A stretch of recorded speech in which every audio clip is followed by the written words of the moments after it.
This is Mrs. Gullett, and I'm reading Chapter 14. A little later that morning, the District of Columbia Police Department called on the telephone. Dr. Zeimer took the call and motioned me to listen in on the other telephone. It was a pretty unusual conversation, so I'll write it down here as close as I can remember it. "Hello, Professor," the voice said. "This is Captain Neely at the police station. We're just checking up on a report. A man came in early this morning with a crazy story about a big animal with horns. He said he was in his truck at Independence and 15th and saw this thing and thought it was some sort of stuffed animal on wheels. But suddenly it turned around and belted the truck right over on its side. He said he climbed out the window and escaped and came in to report to us. He said he thought he saw something riding on it. It looked like a kid," he said. "Is that so?"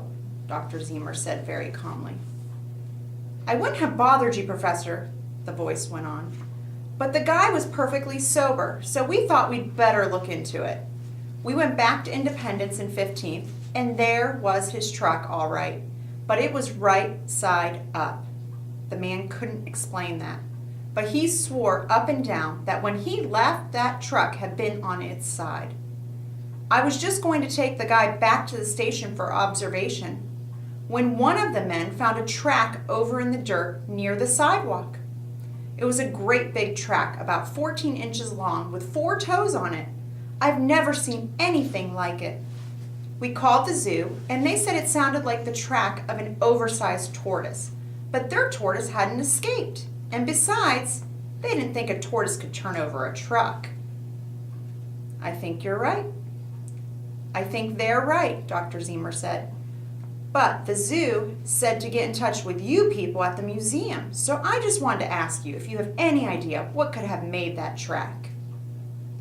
"Why, yes, I have a pretty good idea, Captain," Dr. Zeimer said. "I'm fairly certain that it was made by a triceratops." "A what?" the voice said. "A triceratops? A kind of dinosaur? It has horns? Just as the man said?" All right, Professor," the captain's voice sounded a little sharp. "That truck was tipped over this morning and not a million years ago." "I know that," the doctor said. "We heard the whole story from the boy who was riding the dinosaur."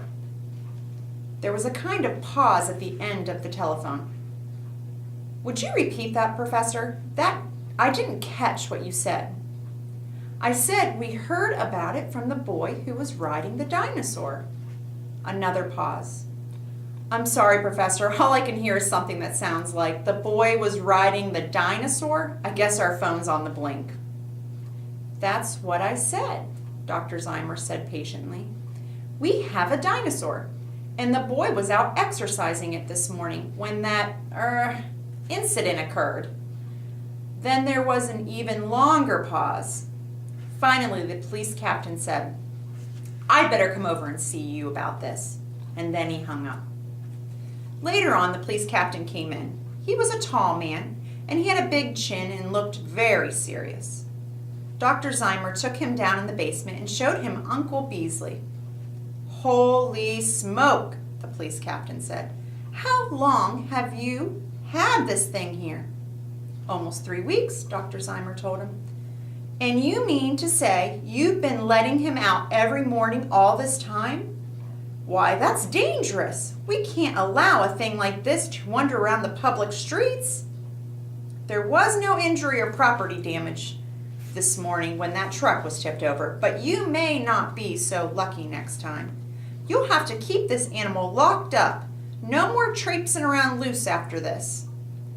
He frowned at Uncle Beasley through the gate and started to turn to go, but he turned around again quickly.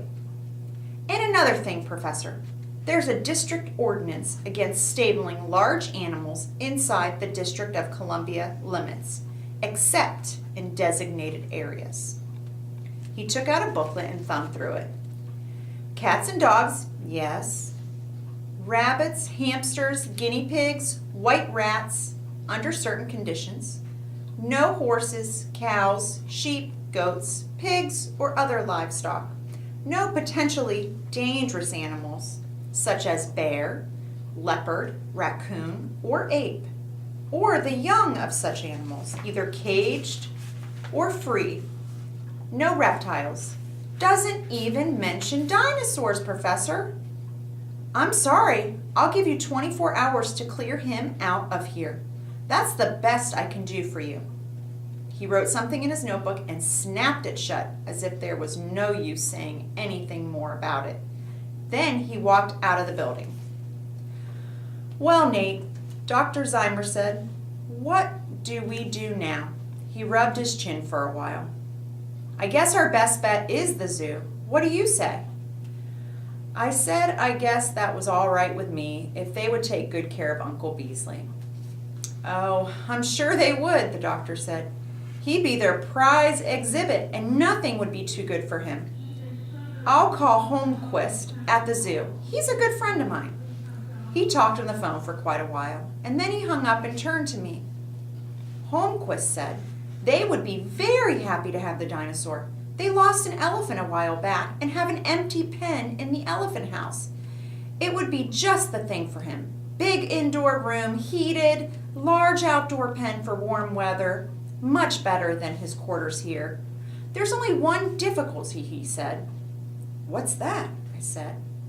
The government. Dr. Zymer leaned his chin in his hand. There's a big economy drive on now. They do that every now and then. So there's a big squeeze on the Department of the Interior, and especially on the National Park Service. That's where the National Zoological Park comes in. Their budget has been cut way down. That's why they still have an empty elephant pen. Elephants eat too much, and so do dinosaurs, Nate. Holmquist says he wants your dragon like anything, but he's worried about his budget. He said to bring him over anyway, and he'd hope for the best. The next morning early, Michael Finney brought around his truck and backed it up to the door of the museum. We loaded Uncle Beasley on pretty gently because he weighed 3,176 pounds now and was over 17 feet long. And then he drove over to the National Zoological Park. It was only about 2 or 3 miles. We went up Connecticut Avenue and then turned off into Rock Creek Park. Then the truck climbed up the hill to the elephant house, past a sign that said, Lost articles and children will be taken to the lion house. I thought that was pretty rough on the children because it might be kind of easy to get lost in a big zoo like that. We drove around to the back of the elephant house and Mr. Holmquist met us there. They had a ramp and they moved that up to the back of the truck and we eased Uncle Beasley out backwards. It was slow work, but we finally managed it. Then I led him into the inner pen and showed him the water trough and the feed rack. Then I showed him around the outer pen. From his pen, he could see the hippopotamuses and the giraffes, so he wouldn't be too lonely. The keeper put a big pile of alfalfa and feed, and Uncle Beasley started right in on it. We'll come up every day to measure and weigh him, Dr. Zymer said. And then we thanked Mr. Holmquist and drove away in the truck. So far, so good, the doctor said. Now we'll wait and see what Congress does when they hear about it. I think it was about 3 days later that Mr. Holmquist called the museum and told us that a congressional committee was coming out to the zoo to look into the question of the dinosaur. You better come right over to answer questions about your animal, he suggested. Uncle Beasley was in fine shape when we got there. He'd put on a lot more weight, as usual, and was rubbing his shoulder against the bars in a very comfortable way. Dr. Zymer nudged me and pointed to a group of 4 men that had just walked in. They took a quick look around the room and walked right over toward the dinosaur cage.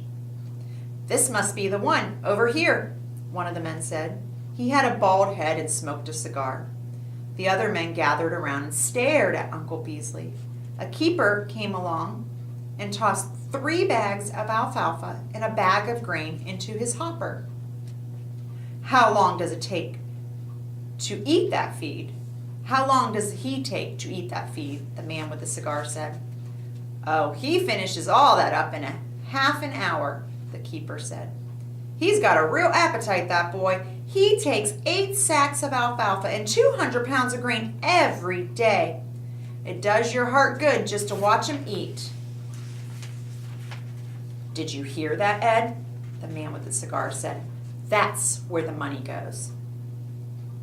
What do they call that kind of animal anyway? Another of the men said. Dr. Zymer stepped forward. That's a triceratops, gentlemen, he told them. I've never seen anything like that around anywhere, another man said. Where'd he come from? From the town of Freedom, New Hampshire, Dr. Zymer told him. This boy here raised him from the time he was hatched. Kind of an ugly brute, isn't he? The man said. Is there any particular reason for keeping him here at the taxpayer's expense? Well, he's the only animal of his kind in the world as far as we know, Dr. Zymer said. We think it's very important that scientists be able to study such a rare specimen as this. It's a wonderful thing for Americans to have a live triceratops right here in the National Zoo. I don't know about that, the man with the cigar said. It's time that people learn that the United States government isn't going to pay for every fool notion that turns up. He pointed his cigar at Dr. Zymer and me. I'd like you two to come to the Senate office building tomorrow at 11 a.m. I want to look into this little matter of your dinosaur. Senator Granderson's office. He turned around and walked out of the elephant house with the other men following him.